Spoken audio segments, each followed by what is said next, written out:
Gretman oundurwa neruzhinji rwenyika yeZimbabwe mushure mekunge akomenda panhau yaEnmo Zvitsa anova riri bhinya rakauraya vanhu vazhinji kuguruve rakavhisitirwa naamai Mnangagwa. Welcome to our channel page, Harare Networks News, inokwigirai news dzinenge dzichiitika around Zimbabwe. Tichiti kana pane vanyowani vachange vachingosvikawo pachannel yedu, kindly support us nekubaya button rakanzi subscribe.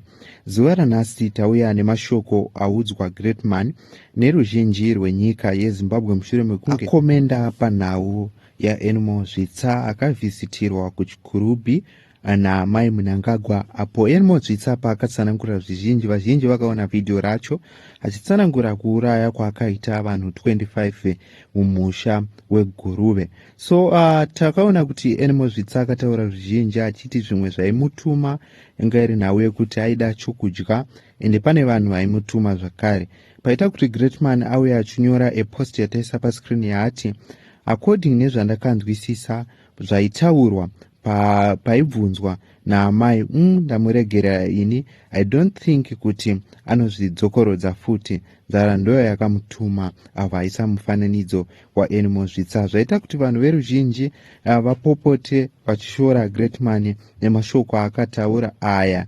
Vamwewo vakataura mashoko anorwadzawo kuna Gretman, vamwewo vachitaurawo vachiti, Gretman, nekuti hadzisi hama dzako dzakafa here, usadaro Gretman.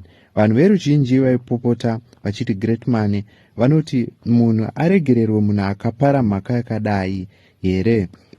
Vamwewo vachiti, what are you saying my brother, uri normal here? Vamwewo vachituka nemashoko akasiyana siyana pamusoro paGretman mushure mekunge Gretman anyora mashoko achiti Enmo Zvitsa ngaaregererwe. Munoti chii panhau iyi? Komentai mucomment section muchitaurawo muono wenyu pamashoko aitaurwa naGretman panhau yaEnmo Zvitsa. This is Harare Networks, inokwigirai nhau dzinenge dzichiitika.